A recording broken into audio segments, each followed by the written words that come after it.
Listen up, people. That's right. It's time to listen to the sparks of bliss in your life. I'm your host and life coach, Caroline de Posada from Miami, Florida. And this podcast is an invitation to join me in upgrading our mindset, wellness, and relationships so that together we create a life that unlocks our bliss.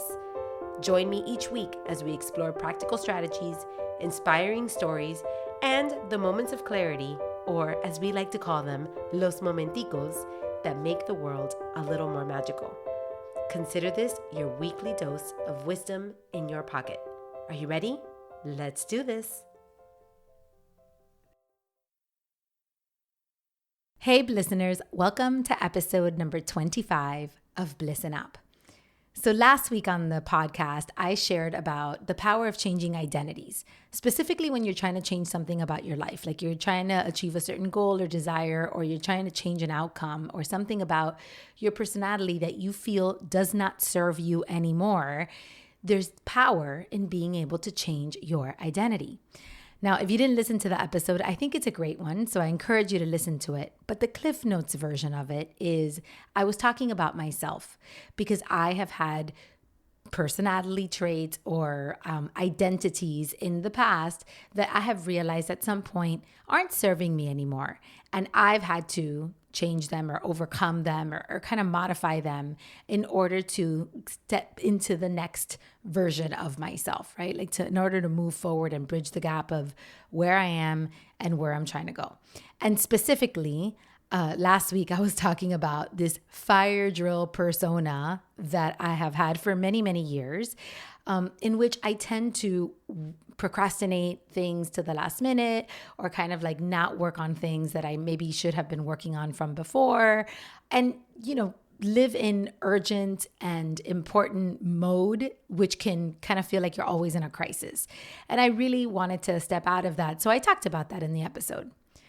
And I cannot tell you how many people have reached out to me to tell me, oh my God, I totally have a fire drill persona and I have to change that about myself. I totally need to get out of fire drill mode. And that episode helped me so much, which is amazing. I'm so glad that it served you.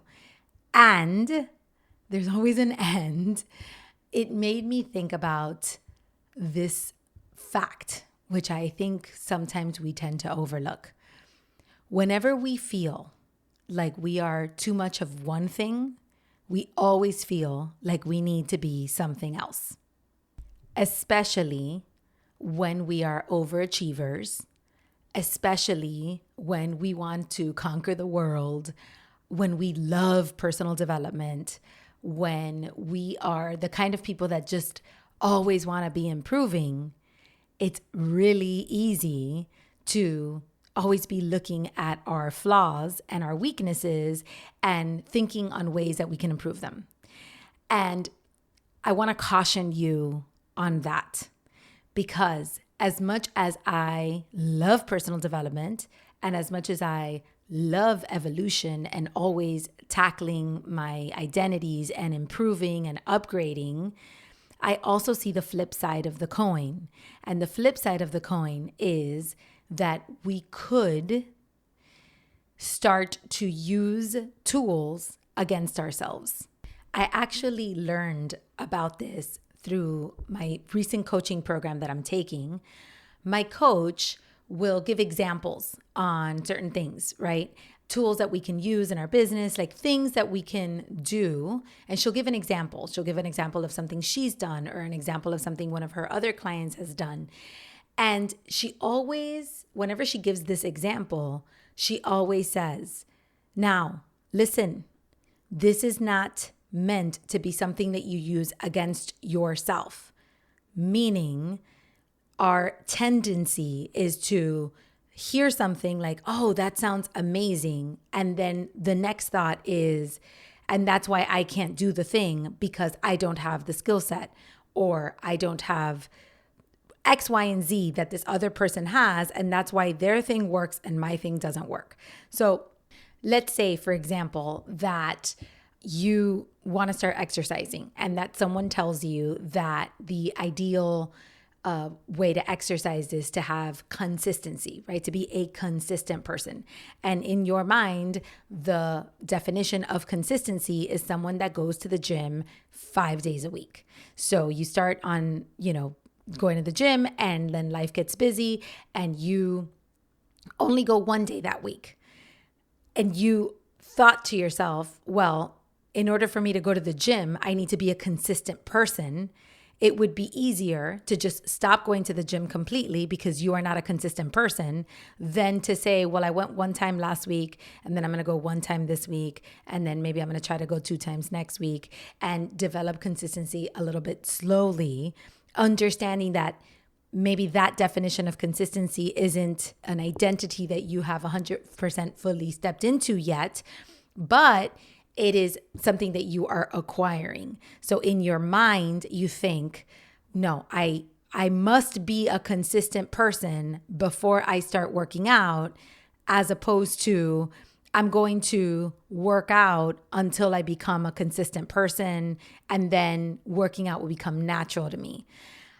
So I don't know if that explains it correctly, but that's kind of the idea is we will think of a skill or we'll think of something. And then the next thought is because I am not that, I cannot participate or I cannot move this forward or I cannot do this thing because I would need to have it perfect before I can tackle it. And this is further exacerbated in this world of trying to create a one size fits all for people, right? So in order to sell things, people want to make it easy. They want to make it doable. They want to make, things simple. They want to simplify things for people. So what do? They create formulas. They create rules. They create little 5 steps to do this or 7 steps to do that. Or if you just do these 3 things, you'll be this thing. And everybody tries to simplify things and create formulas so that the person on the other end thinks that that thing is doable. But then what happens is that the person on the other end maybe doesn't have the skill set or the identity for one of the 3 steps, or the person, like, life gets in the way and the person can't really fit that formula into their life. And then the next thought is, I can't do this thing. I cannot become this thing because I cannot follow that formula because I'm not like that. That's not what I am. And even if you listen to last week's episode and the thought is, oh, I could change my identity. I could change the way that I am. I don't have to be bound by being that thing. You could fall into the trap of thinking, I can't do X until I change my identity, until I become that thing. And that all of a sudden becomes this open loop that you have in your life, this, never-ending open loop of I have to change my fire drill mentality. And then in the meantime, you have a fire drill mentality. So because you know that you need to change it, now it's open and you're not actually doing anything to change it, but you know you need to change it. So then you feel guilty and then you feel shame around it. And then you don't do anything and you keep living in the fire drill mentality. And in your mind, you just keep waiting until you're going to become that thing. And I want to caution you against that. I don't want you ever to use our stories or examples or my podcast, to use it against yourself. Because here's the thing. This life is a constant evolution. We are always growing. We are always changing. Your life is not meant to be a stagnant thing where you achieve and then you become and then that's it. Because otherwise you die. It's a pendulum swing. You go to one side and you work on some stuff, and then you go to the other side and you work on some stuff, and you just swing back and forth and back and forth in this crazy life, using skills, developing skills, correcting, improving, testing, tweaking, changing, reverting, et cetera, et cetera, et cetera, as you chase the highest version of yourself. And there's more. Because sometimes while you're working on a different identity, you start to notice where parts of your original identity did serve you. They do work in your favor. So, to give you a very concrete example, I have been working so much on updating my fire drill identity, right? Changing that about myself because I have wanted to become a better leader. I've wanted to become a little more strategic, a little more organized. I've wanted to do things a little ahead of time. I want to be better at that thing. And then I record this podcast and I'm so proud of myself because I'm really like tackling this thing. And then I read a book by Rory Vaden. I think I've mentioned him before. I read a book called Procrastinate on Purpose. And I wanted to finish reading this book before my friend who lent me the book was going to go on this thing and she wanted to have the book with her. So I made it a point to get through that book very, very quickly. As I'm reading Procrastinate on Purpose, I'm learning certain things about time management, about productivity, and about when it's important to take action and when it's important to procrastinate. And I realize there are parts of my fire drill identity that work in my favor. There are parts of my fire drill identity that work in my favor, that serve me. And I've always felt like I need to eliminate that from my life. I think even in the last podcast, I may have even used the word eradicate, right? Because I was like, I want to eradicate fire drill mode from my life. I don't want to be this person anymore. And the reason for that was because there are certain times when having a fire drill mentality does not serve me. But in the podcast, I also said something else. And now that I'm looking at it in this light, it makes a lot of sense. I also said, man, sometimes it's hard for me to get out of fire drill mentality because that mentality has rewarded me. I'm rewarded by that mentality from time to time. As I'm reading Procrastinate on Purpose and I'm learning about the importance of procrastination in certain areas of your life, which again, this is, it all comes full circle because in the past, I have talked about how I believe that you should procrastinate on things, but I always say procrastinate on worry, procrastinate on things that are not going to change the outcome of your life, procrastinate on things that don't really matter, right? Like I have used that in my world, but when I was reading it in this book and I'm like, looking at, when to procrastinate and when not to procrastinate, there were certain things in the book that I had previously judged myself for in terms of procrastination. And this book gave me permission to continue procrastinating on those things just by showing me a different perspective, a different light. And I was like, wow, that is amazing, right? Now, does that mean that I'm going to go back to my fire drill identity? Absolutely not. Because the goal of the exercise is to correct the parts that are not serving you.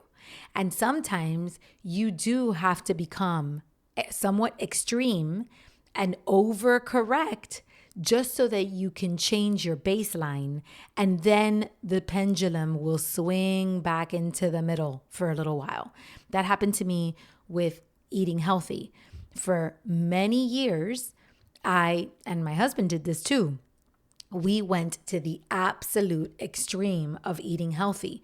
We cut out everything, all the sugar, all the junk food, all the processed food, all the non-whole ingredient foods. Like we went the complete extreme and were judged for it, quite frankly, quite a bit, because we were trying to change our baseline.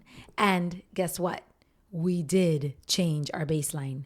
We changed our identity. We changed our taste buds. We changed how our relationship with food. We changed all these things. And then eventually, as the years went by and my husband got to the weight that he could consistently maintain forever. We became consistent in our working out. We became consistent in our eating habits. Then the pendulum was able to swing a little bit towards the middle. And now we can engage in, having cake at a birthday party if we feel so inclined, or make exceptions that we otherwise would not have made because we went through the trouble of being extreme for a little while, overcorrected, and then we're able to come back to normal, but bringing with us the parts of our identity that served us. So it is an important thing to be able to swing in one direction in the pendulum and try that on for size as you're changing things. But none of this works if you are using it against yourself. Because then what you're doing is you're thinking, if I'm not ready to go to that extreme, I'll do nothing at all. And I will stay in my loop that does not serve me.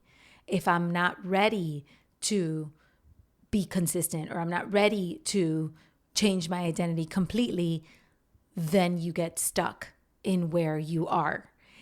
And maybe even worse than that is when you're always thinking about the part of you that you have to change, and you're always thinking about what you need to improve, you may forget to acknowledge how far you've come. You may forget to notice what is working, to notice the identities you have changed, to notice the things that are serving you. And that is equally as detrimental. I think about people and I'm like, when you have somebody that is very messy and chaotic, they need to be more organized and structured.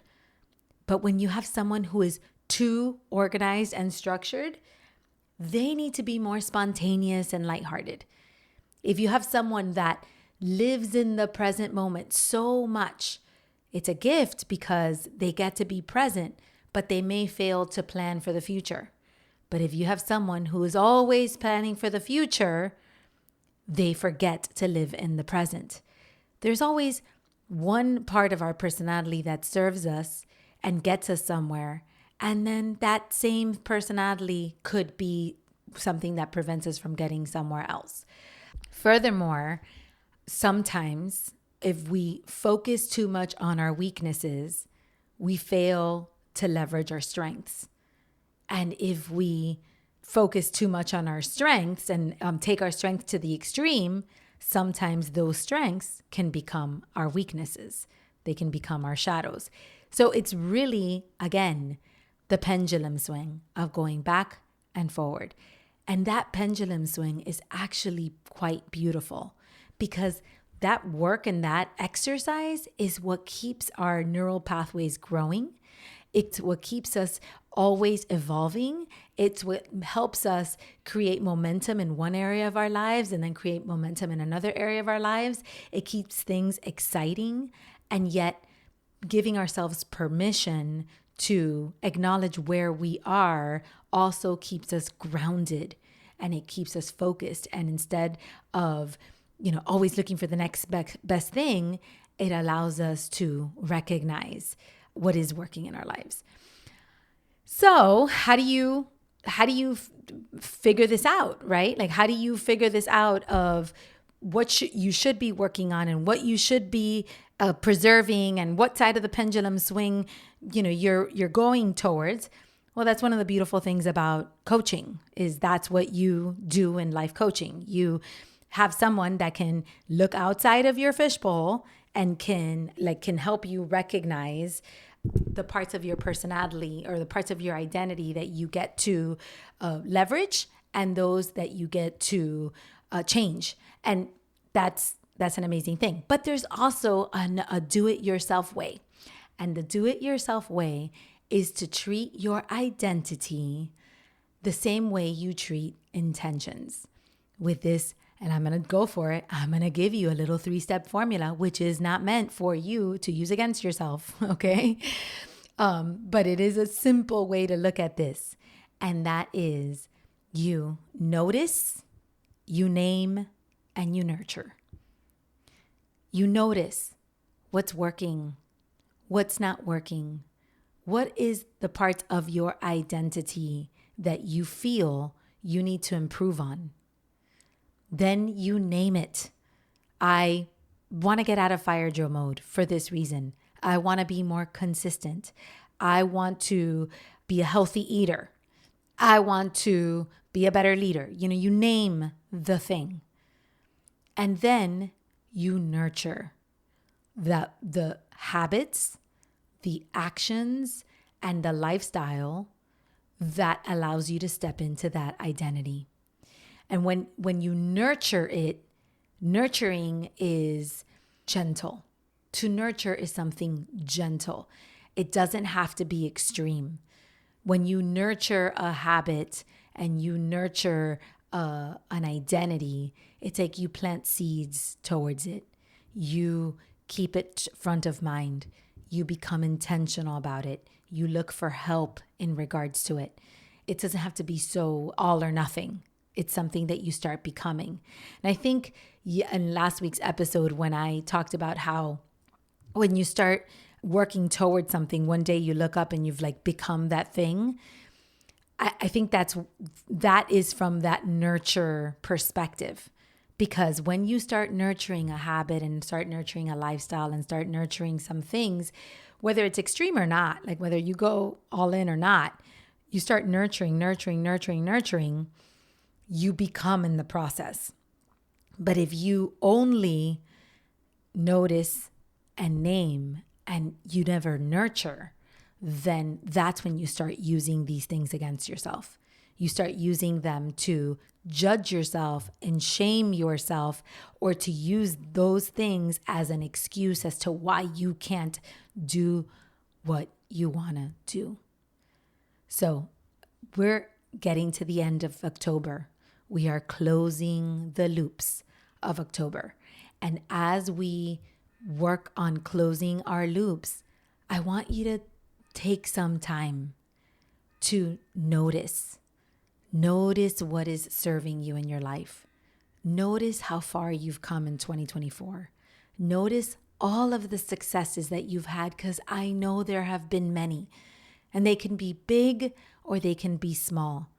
If you've been grieving, maybe getting up and getting dressed and putting on makeup or brushing your teeth or just putting one foot in front of the other to get to work that day was a huge success.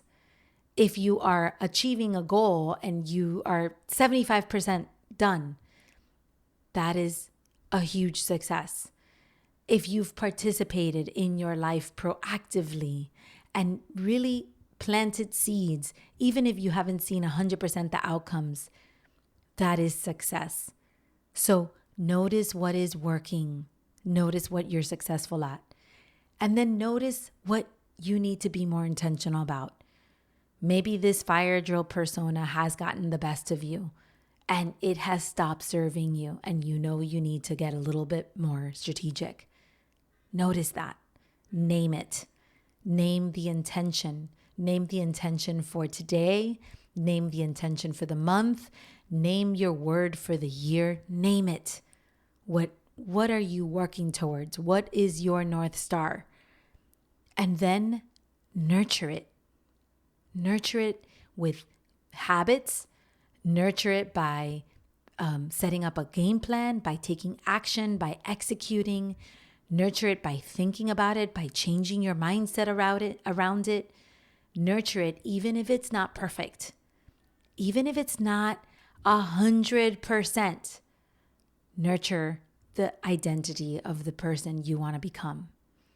And before you know it, you will see so many changes in your life. You will feel more grounded, and instead of feeling like you are always behind. You are not always behind. You are wonderful and valuable and worthy and good enough just the way you are. And there is always room to grow. Always room to grow. And of course, as soon as you have looked up and realized, oh, wow, I've really conquered this, it'll be time to name and notice and nurture a different habit. And that's totally okay. That's what this whole life is about. It's the practice of being human. I hope this serves you today. I am getting ready on this special Sacred Sunday to begin my 5-day fast. It's the last fast of 2024. We're starting at 2 p.m. today. So if you listen to this early this morning and you want to join us, you still can by going to www.rejuvafast.com and signing up. And you can also find the link on my show notes. And I'm personally going to use the next 5 days to name and notice and decide what I'm going to nurture in the last quarter of this year and into 2025. I hope you'll join me. Whether you join me or not, I will see you next Sunday, same time, same place, right here at Bliss and Up. Have a great one, everybody. See you next week.